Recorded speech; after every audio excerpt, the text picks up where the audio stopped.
नमस्कार विद्यार्थी मित्रांनो, मागच्या तासाला आपण प्रकरण 4 व प्रकरण 5 या दोन्ही प्रकरणांवरील दिलेली टेस्ट सोडवली असेल. तर आज आपण पुढील प्रकरण म्हणजेच प्रकरण 6 भारतातील लोकसंख्या हे प्रकरण अभ्यासणार आहोत. तर प्रकरणाच्या सुरुवातीला बघा, आपल्याला एक चित्र दिलेलं आहे आणि त्या चित्राला टायटल दिलेलं आहे भारतातील लोकसंख्या. म्हणजेच की भारताची लोकसंख्या ही प्रचंड वेगाने वाढते आहे. तर या प्रकरणाची सुरुवातीला आपण प्रस्तावना अभ्यासू. की आपल्या सर्वांना माहिती की भारत हा विकसनशील देश आहे. म्हणजेच विकासाच्या दिशेने वाटचाल करतो आहे. आणि भारत देशाच्या आर्थिक विकासाचा दर हा संख्यात्मक व गुणात्मक अशा दोन्ही घटकांवर किंवा संख्यात्मक व गुणात्मक वृद्धीवर अवलंबून असतो. म्हणजे देशातील लोकसंख्या फक्त संख्येनेच न वाढता तिच्यात काही गुणही विकसित व्हायला हवे, तरच देशाचा आर्थिक विकास हा शक्य असतो.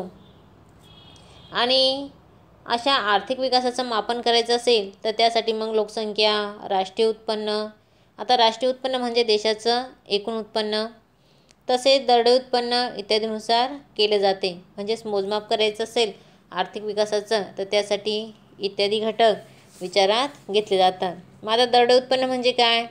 तर दरडोई उत्पन्न म्हणजे दर म्हणजे प्रत्येक आणि डोई म्हणजे डोकं, प्रत्येक व्यक्तीचं उत्पन्न होय. मग आता लोकसंख्या म्हणजे काय?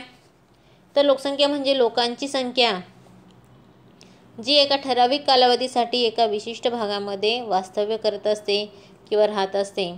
आणि आपल्या सर्वांना माहिती आहे की लोकसंख्या ही राष्ट्राचे असे संसाधन आहे की जे राष्ट्राच्या आर्थिक व सामाजिक प्रगतीची गती व वैशिष्ट्ये ठरवत असते. मग भारताची जी लोकसंख्या आहे तर ती प्रत्येक 10 वर्षांनी म्हणजेच दशकाच्या शेवटी मोजली जाते. म्हणजेच भारतामध्ये दर 10 वर्षांनी लोकसंख्येची जनगणना केली जाते किंवा लोकसंख्येची मोजणी ही केली जात असते. मग 2011मध्ये जनगणना झाली आणि त्या जनगणनेनुसार भारताची लोकसंख्या ही 121.2 कोटी इतकी होती. आणि त्यानंतर आता परत 2021मध्ये भारताच्या लोकसंख्येची जनगणना होईल आणि लोकसंख्येचा नवीन आकडा आपल्यासमोर येईल. तसेच बघा की लोकसंख्या वाढीबाबत भारताचा चीननंतर दुसरा क्रमांक लागतो. म्हणजे सर्वात जास्त लोकसंख्या ही चीन या देशाची आहे आणि त्यानंतर दुसरा क्रमांक हा आपल्या भारताचा लागत असतो. तसंच बघा की जागतिक लोकसंख्येच्या एकूण टक्केवारीत भारताची लोकसंख्या ही 17.5% इतकी आहे. आणि जागतिक भूभागात भारताजवळ फक्त 2.4% इतकीच जमीन आहे. म्हणजेच लोकसंख्येच्या मानाने भारताजवळ अतिशय कमी जमीन किंवा भूभाग आहे. तसंच लोकसंख्येविषयी ही जी माहिती आहे तर ती रजिस्ट्रार जनरल यांचे कार्यालय आणि भारताची जनगणना समिती यांच्यामार्फत संकलित केली जाते आणि त्यानंतर ती प्रकाशित केली जाते. म्हणजेच की भारताची जी जनगणना होते, लोकांची मोजणी होती, तर ह्या दोन्ही कार्यालय व समितीमार्फत ती गोळा केली जाते आणि त्यानंतर ती प्रकाशित केली जात असते. त्यानंतर पुढे आपल्याला एक कोष्टक दिलेलं आहे की तुम्हाला माहीत हवं, परंतु अभ्यासक्रमातून हा भाग वगळण्यात आलेला आहे, तरी पण त्यातील माहिती महत्त्वाची आहे, त्यामुळे आपण ती घेणार आहोत. तर तुम्हाला माहीत हवं असं एक कोष्टक दिलेलं आहे आणि त्या कोष्टकाला नाव दिलं लोकसंख्येचे वास्तव्य. तर आपण बघितलं की कौटिल्य, तर 3ऱ्या दशकामध्ये कौटिल्याने अर्थशास्त्र या त्याच्या ग्रंथामध्ये असं लिहून ठेवलेलं आहे की लोकसंख्या ही राज्याची कर प्रणाली मोजण्यासाठी एक घटक असतो. तसेच लोकसंख्येची पद्धतशीर गणना 1865 व 1872 या कालावधीत देशाच्या विविध भागांमध्ये करण्यात आलेली होती. तसेच भारताची जी पहिली जनगणना होती, लोकांची जी पहिली मोजणी होती, तर ती 1872मध्ये करण्यात आलेली होती. आणि 11 जुलै 1987ला संपूर्ण जगाची लोकसंख्या ही 500 कोटी इतकी होती. आणि त्यामुळे 11 जुलै हा जागतिक लोकसंख्या दिवस म्हणून ओळखला जातो. लक्षात ठेवा, 11 जुलै हा जागतिक लोकसंख्या दिवस म्हणून ओळखला जातो. तर का 11 जुलै?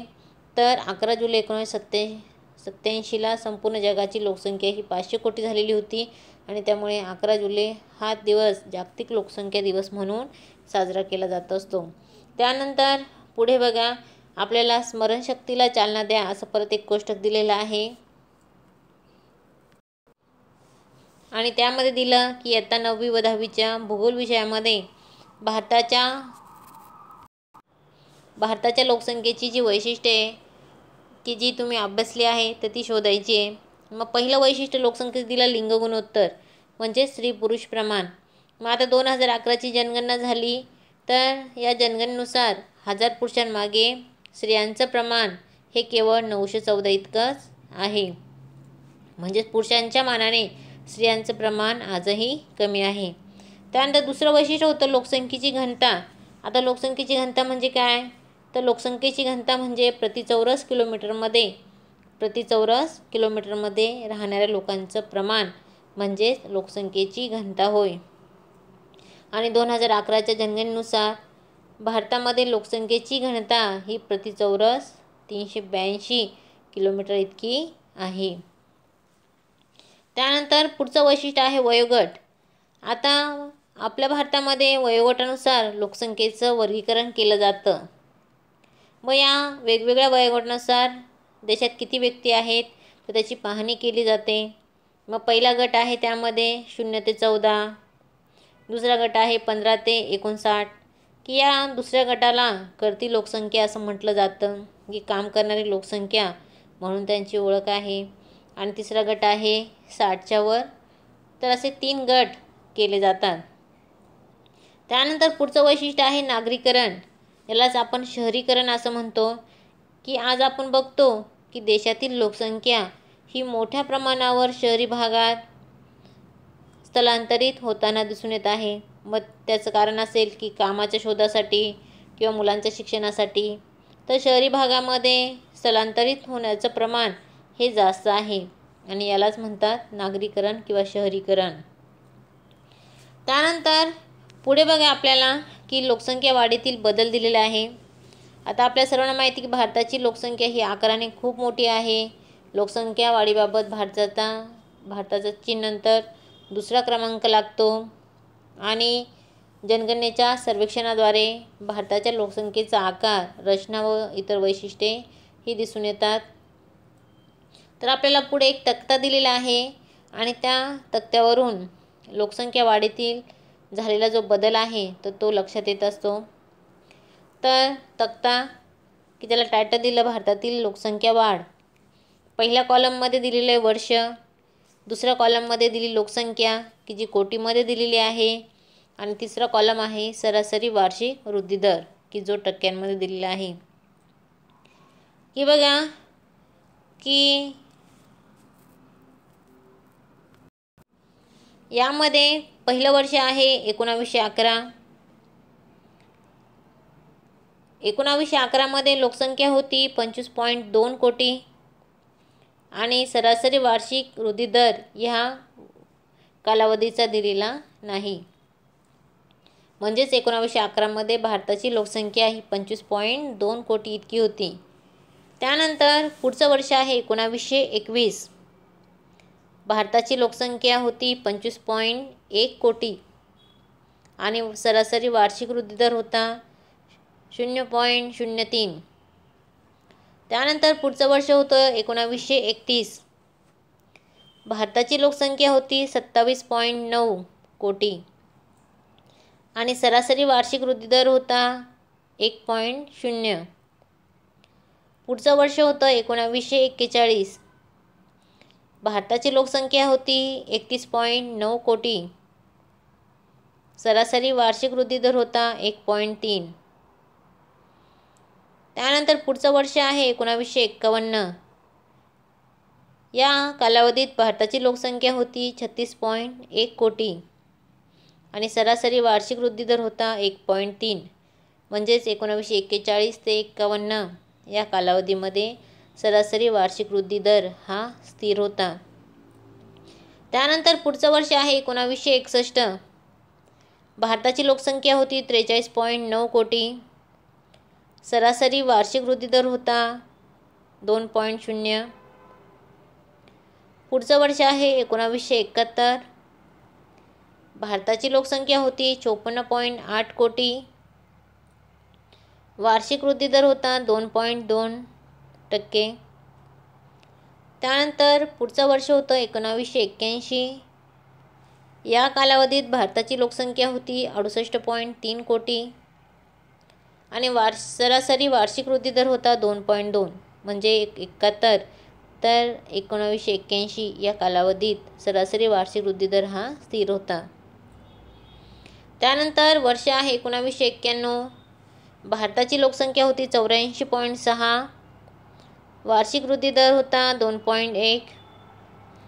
त्यानंतर वर्ष आहे 2001. भारताची लोकसंख्या झालेली बघा 102.7 कोटी आणि सरासरी वार्षिक वृद्धी दर हा 1.9%. त्यानंतर पुढचा कालावधी किंवा वर्ष आहे 2011 आणि भारताची लोकसंख्या होती 121.2 कोटी आणि सरासरी वार्षिक वृद्धी दर हा 1.4%. म्हणजेच या कालावधीत वृद्धी दर हा 2001पेक्षा कमी झालेला आहे. तसेच यावरील किंवा ही जी तक्त्यातील माहिती आहे तर ती भारतातील जनगणना सर्वेक्षण अहवाल जो आहे तर त्यातून घेतलेली आहे. तर या तक्त्यावरून पुढे आपल्याला काही निष्कर्ष दिलेले आहेत. ते निष्कर्ष आपल्याला बघायचे आहे. तर पहिला निष्कर्ष आहे लोकसंख्येतील अत्यल्प घट कालावधी 1911 ते 1921 की या कालावधीमध्ये लोकसंख्येमध्ये अत्यल्प म्हणजे अतिशय कमी घट झालेली आहे. तर 1911 ते 21 या कालावधीत स्थिर लोकसंख्येमध्ये 25.2 कोटीवरून 25.1 कोटी इतकी कमी घट झालेली आहे आणि त्यामुळे इथे नकारात्मक वृद्धी दर हा दिसून येतो. मग इतकी अत्यल्प घट का झाली तर त्याची काही कारणं होती. तर या कालावधीत मोठ्या प्रमाणावर साथीच्या रोगांचा प्रसार झालेला होता. मग साथीचे रोग की या साथीच्या रोगांमुळे गावाच्या गावं ही उद्ध्वस्त झालेली होती. उदाहरणार्थ मग साथीचे रोग कोणते तर कॉलरा असेल, फ्लू असेल, प्लेग, मलेरिया इत्यादी साथींच्या रोगांचा प्रसार हा झालेला होता आणि त्यामुळे 1911 ते 21 या कालावधीत लोकसंख्या जी होती तर ती 25.2 कोटीवरून 25.1 कोटी इतकी कमी झालेली दिसून आली. त्यानंतर पुढचा निष्कर्ष आहे महाविभाजन वर्ष. आता 1911 ते 21 या कालावधीत लोकसंख्या वाढीचा दर हा नकारात्मक होता. आताच आपण बघितलं अतिशय कमी घट झालेली होती. परंतु त्यानंतर बघा 1921 नंतर भारताची लोकसंख्या ही प्रचंड वेगाने वाढत गेली.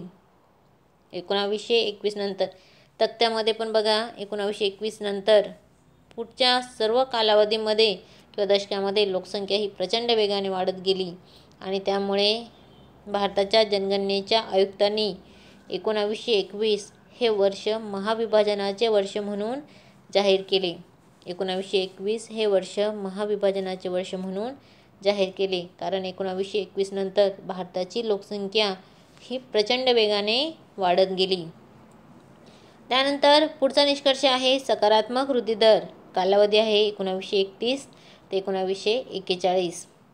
आता भारताचा वार्षिक वृद्धी दर जवळपास 1 ते 1.3 इतका नोंदविण्यात आलेला आहे. म्हणजेच या कालावधीमध्ये वार्षिक सरासरी वृद्धी दर हा 1 ते 1.3 इतका नोंदवण्यात आला. त्यानंतर पुढचा निष्कर्ष आहे लोकसंख्येत सुधारित वाढ. कालावधी आहे 1951च्या पुढे. आता 1951 ते 71 या काळात किंवा कालावधीवरून लोकसंख्या ही 36.1 कोटी ते 54.8 कोटी इतकी वाढलेली. म्हणजे बघा 1951 नंतर लोकसंख्या ही वाढलेली दिसून आली. 36.1 कोटीवरून 54.8 कोटी इतकी प्रचंड लोकसंख्या झालेली आहे. आणि स्वातंत्र्यानंतर लोकसंख्येत प्रचंड वाढ झालेली दिसून आली. त्यानंतर पुढचा निष्कर्ष आहे लोकसंख्येचा विस्फोट. कालावधी आहे 1971 ते 2001. बघा, 1971ला भारताची लोकसंख्या होती 54.8 आणि 2001ला भारताची लोकसंख्या होती. तर लोकसंख्या विस्फोट म्हणजे की लोकसंख्या प्रचंड वेगाने वाढणे, लोकसंख्येचा विस्फोट होणे. तर 1971 ते 2001 या 3 दशकामध्ये लोकसंख्या वाढीचा वार्षिक दर हा प्रतिवर्षी 2% अधिक होता. म्हणजेच लोकसंख्या ही प्रचंड वेगाने वाढत गेली किंवा लोकसंख्या ही प्रचंड वेगाने वाढली. मग आता लोकसंख्या विस्फोट होण्याची 2 कारणं होती किंवा लोकसंख्या प्रचंड वाढण्याची 2 कारणे. पहिलं कारण आहे जन्मदराचे प्रमाण जास्त आणि दुसरं कारण होतं मृत्यूदराचे प्रमाण कमी. आणि या 2 कारणांमुळे लोकसंख्या ही प्रचंड वेगाने वाढत गेली. त्यानंतर पुढचा निष्कर्ष आहे लोकसंख्या वृद्धी दरात घट.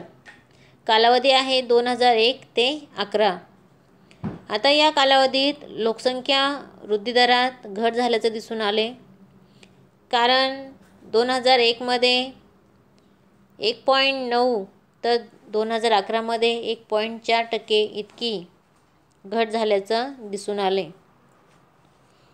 आणि यावरून सरासरी वार्षिक वृद्धी दर हा पण कमी होताना दिसून आला. तर भारतातील लोकसंख्या वाढीचा जो तक्ता आहे तर त्या तक्त्यावरून आपल्याला काही निष्कर्ष दिलेली आहे, तर ती निष्कर्ष आपण बघितली. त्यानंतर पुढच्या तासाला आपण लोकसंख्या वाढीचे सिद्धांत अभ्यासणार आहोत. तोपर्यंत धन्यवाद.